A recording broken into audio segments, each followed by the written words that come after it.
This exercise is a hip flexion stretch, and we're trying to keep the low back out of it. So we're going to let the one leg that we're not stretching lie flat. The other leg we're going to bring up towards the chest.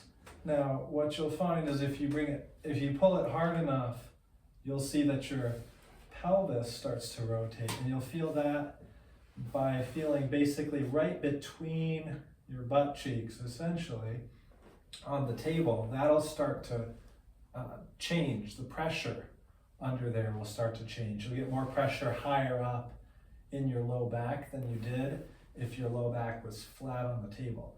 So what I would do is brace the trunk.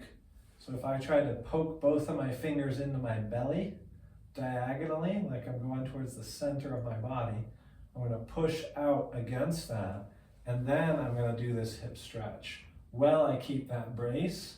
And you'll see that's with the brace. If I lose the brace, I can go up that much higher. That's not really hip motion, that's low back kind of curling to allow the hip to look like it's doing more. And you can tell that too by the fact that my leg on this other side kind of lifts up.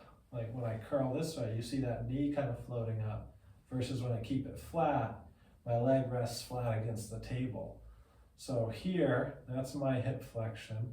Now if I go out to the side, I can go up a little higher, but we're going straight up towards the chest there, and then back down.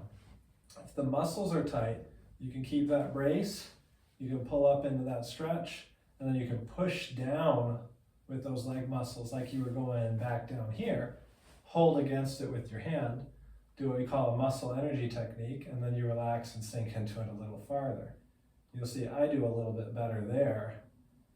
Push against it, relax a little farther, keeping that trunk braced the whole time.